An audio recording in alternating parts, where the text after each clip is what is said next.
So I'm curious, man. What are some of your influences, like as a drummer, as a musician yourself? What kind of drove you into music? Like, what are some of your inspirations?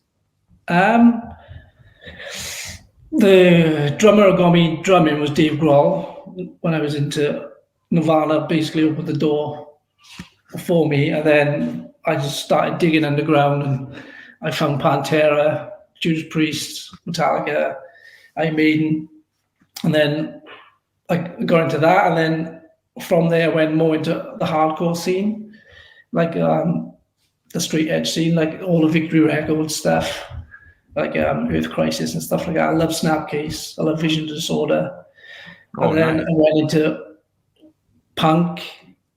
Yeah, it just went all over the place. I just come from a range of musical background, really.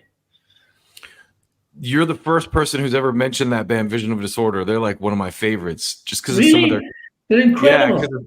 because of some of their guitar licks, the stuff that guy's doing. It's almost like it sounds like a storm or something. Sometimes he does these riffs that almost sound like they're spinning. And Earth Crisis too. That's another band that I was never straight edge, but I grew up in Salt Lake City, and so there was kind of that element there. And Mhm. Earth Crisis is another one of my favorite bands that I think they get so overlooked. Oh yeah, that Um, album, Breed the Killers, is an absolutely incredible album. yeah, yeah, it has a Homeboy from Machine Head on one of the tracks on it. Yeah, that's right. Rob Um, Flynn. yeah, yeah, and actually, the dude from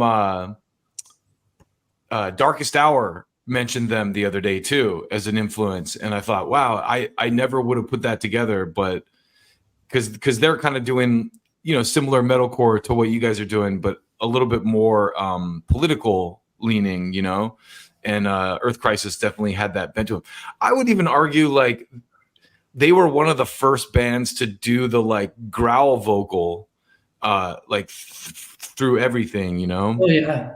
I mean, when I first heard Earth Crisis, me and my friends thought it was a joke because we didn't really hear anything like that before. We were like, "What?" And then you were like, "Oh, put that cool song on again," and then you just start getting into it, and then that's it. You're in. I mean, for me, I think Vision of Disorder, as they were probably one of the originators of metalcore music. I think Yeah, and totally. I They reckon they are.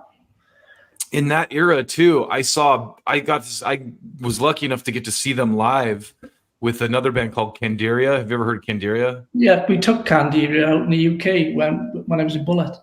Oh yeah. So that drummer, Kenneth No, it's Shaw, insane. he's such a badass. Yeah. I got to see them at the Troubadour in Hollywood with Vision of Disorder, and that was like one of the most memorable shows.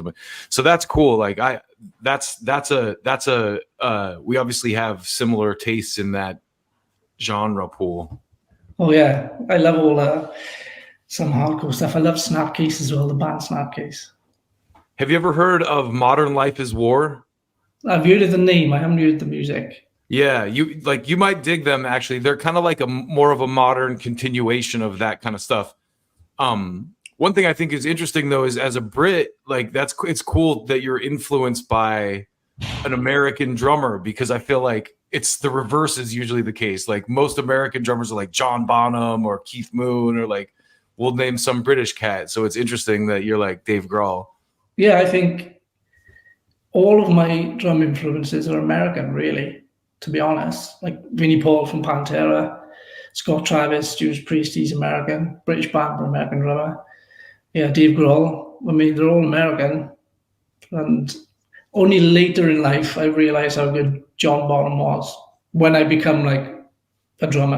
I was Yeah, just like, yeah. okay. Because Otherwise, it's not your era. yeah, exactly. But it was a good when we were doing the fourth Bullet album. That's all I was listening to was Led Zeppelin. Yeah, that they're Bonham is like just unbelievable. I was watching some drum thing the other day where this guy was showing like Bonham this I can't remember what beat it was. Um I think it might have been Moby Dick, the beginning of Moby Dick, but he was like showing this cowbell thing and like how he's playing like completely independent of the Mhm. cowbell. He's doing all this stuff on the kick and snare, and I'm just like, no one could touch that Oh no for a way! while For someone to do all of that, like back in in those that years, era. Yeah. Yeah, like he was playing like metal stuff in like the 70s. Yeah, on 1 foot. Right. No double kick. No.